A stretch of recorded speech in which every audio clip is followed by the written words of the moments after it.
السلام علیکم ورحمۃ اللہ وبرکاتہ۔ بسم اللہ الرحمن الرحیم۔ آج کا ہمارا فضائل رمضان میں حصہ صوم سبق ہے رمضان کے روزے کی نیت کہ کیسے کریں ہم۔ رمضان کا روزہ صحیح ہونے کے لیے نیت کرنا ضروری ہے، اور نیت دل کے ارادے کا نام۔ نیت کس کو کہتے ہیں؟ ہم دل کے ارادے کو کہتے ہیں۔ اور ہماری نیت اتنی کر لینا کافی ہے کہ آج میرا روزہ ہے، جیسے ہم کہہ لیتے ہیں کہ آج میرا روزہ ہے، یا رات کو یہ ارادہ کر لیں کہ کل میرا روزہ ہے۔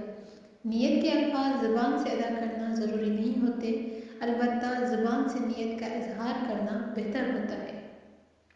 اور سحری کے لیے اٹھنا اور سحری کھانا نیت کے قائم مقام ہے، یعنی جب ہم اٹھتے ہی سحری اسی لیے ہے، سحری پہ ہم اسی لیے اٹھتے ہیں تاکہ ہم کھانا کھا کے روزہ رکھیں۔ تو یہ ہمارا اٹھنا اور کھانا کھانا سمجھیں کہ یہ ہماری نیت ہے، اگرچہ ہم زبان سے نہ کہیں، دل میں ہمارا یہی ارادہ ہو کہ ہم روزہ رکھیں گے، تو یہ ہماری نیت ہو جاتی ہے۔ رمضان المبارک کے ہر روزے کی نیت الگ الگ کرنا ضروری ہے۔ پورے رمضان کے روزوں کے لیے صرف ایک دن نیت کر لینا کافی نہیں ہوتا۔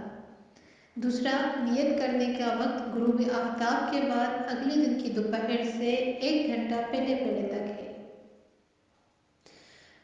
غروب آفتاب یعنی کہ جب ہم افطار کر لیتے ہیں تب سے لے کر دوسرے روزے کی ہم نیت کر سکتے ہیں اگلے دن کی دوپہر سے 1 گھنٹہ پہلے تک، لہذا دوپہر سے 1 گھنٹہ پہلے تک نیت کر لیں، روزہ آپ کا درست ہو جائے گا۔ البتہ رات میں نیت کر لینا زیادہ بہتر ہے۔ اس کو آپ ایسے سمجھیں جیسے کبھی ہماری طبیعت ٹھیک نہیں ہوتی تو ہم سحری کر لیتے ہیں، ٹھیک ہے، تو ہم کہتے ہیں فی الحال ہم نیت نہیں کرتے روزے کی، دیکھیں اگر آگے ہماری طبیعت ٹھیک ہوئی تو ہم نیت کر لیں گے، اگر طبیعت ٹھیک نہیں ہوئی تو ہم نیت نہیں کریں گے۔ تو اب دن کا مطلب کہ دوپہر سے 1 گھنٹہ پہلے، اب 12 بجے پوری دوپہر ہو جاتی ہے تو 10:30 تک آپ کو نیت کر لینی چاہیے روزے کی کہ ہم روزہ رکھتے ہیں یا نہیں رکھتے، ٹھیک ہے۔ تو ایسے اگر آپ نیت کریں گی تو آپ کی نیت صحیح ہو جائے گی، لیکن سحری کے بعد کچھ کھانا پینا نہیں ہے، کھائیں گی پیئیں گی نہیں، تبھی آپ 10:30 تک نیت کر سکتے ہیں، ورنہ نہیں۔ تیسرا، نیت کے بغیر بھوکا رہنے سے روزہ صحیح نہیں ہوگا۔ اگر کسی نے پورے دن کھایا پیا نہیں، بھوکا پیاسا رہی تو روزہ نہیں ہوگا، کیونکہ اس نے روزے کی نیت ہی نہیں کی تھی۔ چوتھا، رمضان کے مہینے میں روزے کی نیت کرنے کے بعد اگر بلا عذر یعنی کہ کوئی بھی مجبوری نہیں تھی اور آپ نے روزہ توڑ دیا تو قضا اور کفارہ دونوں لازم آئیں گے، اور اگر نیت نہیں کی اور دن میں کھا پی لیا تو کفارہ لازم نہیں ہوگا، لیکن قضا پھر بھی آپ پہ لازم ہوگی۔ یہ آپ بات ذہن نشین کر لیں کہ مسافر، بیمار اور حیض یعنی کہ جو ماہواری عورت کو آتے ہیں پیریڈز، و نفاس والی عورت، نفاس کہتے ہیں جو عورت کو بچہ پیدا ہوتا ہے اس کے بعد خون آئے اس کو نفاس کہتے ہیں۔ نفاس والی عورت کے علاوہ دوسرے لوگوں کے لیے روزہ نہ رکھنے کی صورت میں بھی رمضان میں کھانے پینے کی اجازت نہیں کہ آپ سب کے سامنے کھائیں پیئیں، اس کی بالکل بھی اجازت نہیں۔ رمضان کا احترام کرنا تمام ضروری ہے، روزہ نہ رکھنے کی صورت میں بھی کھانا پینا جائز نہیں ہے اور قضا لازم ہے۔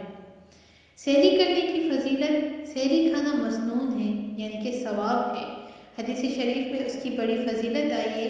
نبی کریم صلی اللہ علیہ وسلم نے فرمایا ہے کہ یہود اور نصارہ اور ہمارے روزوں میں صرف سحری کا فرق ہے، یعنی یہودی اور نصارہ وہ سحری نہیں کھاتے تھے اور آپ صلی اللہ علیہ وسلم نے فرمایا کہ ہم سحری کھاتے ہیں۔ یہ حدیث ترمذی کتاب سے جلد اول سے لی گئی ہے۔ دوسری حدیث شریف میں ہے کہ اللہ اور اس کے فرشتے سحری کھانے والوں پر رحمت نازل فرماتے ہیں۔ ہمارے لیے یہ بہت ہی بڑی خوش نصیبی ہے کہ ہم سحری کرتے ہیں اور ہم پر رحمت برستی ہے۔ نبی کریم صلی اللہ علیہ وسلم نے فرمایا ہے کہ سحری کھانے میں برکت ہے، یعنی بدن میں چستی، چہرہ پر بشاشت اور جسم میں قوت قائم رہتی ہے۔ یہ حدیث مبارکہ بخاری جلد اول سے لی گئی ہے۔ سحری کے بغیر آپ روزہ رکھیں، روزہ رکھنے کے لیے سحری کرنا سنت ہے، فرض واجب نہیں ہے، سنت، لیکن آپ کو پتہ ہے کہ سنت کا کیا مقام ہے۔ اگر ہم سحری کریں گے تو ہم نبی کریم صلی اللہ علیہ وسلم کی سنت کو زندہ کریں گے۔ لہٰذا رات کو سحری کھانے کے لیے آنکھ نہیں کھلی یا آنکھ کھلی لیکن کھانے کے لیے کچھ نہیں ملا تو سحری کے بغیر روزے کی نیت کریں تو آپ کا روزہ درست ہو جائے گا۔ سحری چھوٹ جانے کی وجہ سے روزہ نہ رکھنا بہت بڑا گناہ ہے۔ جیسے کبھی کسی کو دیر ہو جائے، آنکھ نہ کھلے یا کھانا نہ بنا سکے تو ایسے کہہ لے کہ اب ہم روزہ نہیں رکھتے تو اس کا بہت بڑا گناہ ہوگا۔ اب آئیے مسئلہ سیکھتے ہیں۔ صبح صادق ہونے کے بعد آذان دی جاتی ہے، اس لیے آذان تک سحری کرنے والے لوگوں کا روزہ نہیں ہوگا۔ اکثر لوگ ایسے کہتے ہیں کہ ہم مطلب کہ آذان تک کھائیں گے پیئیں گے، تو آذان تک نہیں کھانا پینا۔ جب روزہ بند کرواتے ہیں تو آپ سب کو بھی روزہ بند کر دینا ہے۔ اس حساب سے آپ پر ورنہ قضا لازم ہوگی، کفارہ لیکن لازم پھر بھی نہیں ہوگا۔ لیکن پھر بھی غروب آفتاب تک آپ کو روزہ داروں کی طرح رہنا ضروری ہوگا، کھانے پینے کی اجازت نہیں ہوگی۔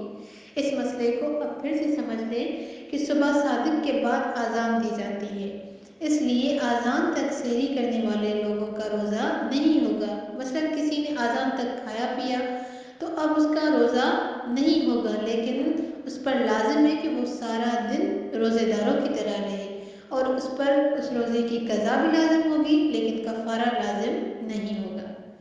دوسرا مسئلہ، سحری میں اس گمان سے تاخیر کی، یعنی کہ یہ سمجھا کہ تاخیر یعنی کہ دیر کر دی کہ ابھی رات باقی ہے، لیکن بعد میں معلوم ہوا کہ صبح صادق ہونے کے بعد سحری کی، یعنی کہ صبح صادق آذان وغیرہ مل گئی تھی تو روزہ نہیں ہوگا، قضا ضروری ہے، کفارہ ضروری نہیں، اور اس دن غروب آفتاب تک کھانے پینے کی بھی اجازت نہیں ہوگی۔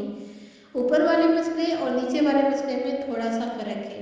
اوپر والے مسئلے میں کوئی جان بوجھ کے آذان تک کھائے، اور نیچے والے مسئلہ میں یہ فرق ہے کہ کوئی یہ سمجھے کہ ابھی سحری کا وقت چل رہا ہے لیکن سحری کا وقت نکل چکا تھا، صبح صادق ہو چکی تھی۔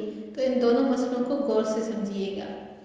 سحری کے بعد کلی کرنا، سحری کے بعد کھلال کر کے کلی کر لینی چاہیے۔ اگر ممکن ہو تو مسواک بھی کر لینا چاہیے تاکہ منہ اور دانت صاف ہو جائیں اور کچھ کھانے پینے کے ذرات اندر منہ میں نہ رہ جائیں۔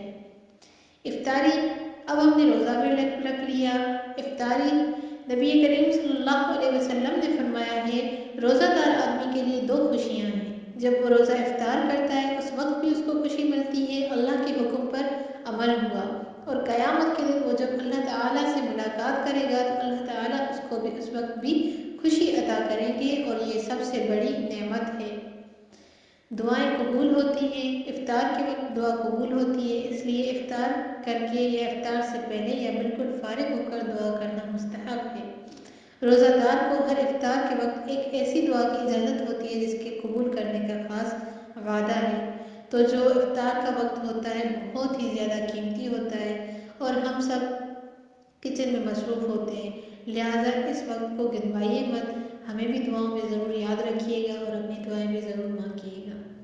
دوا سے روزہ افطار کرنا، بیمار آدمی کے لیے دوا سے روزہ افطار کرنا جائز ہے، شرعاً اس میں کوئی خرچ نہیں ہے۔ وآخر دعوانا ان الحمد للہ رب العالمین۔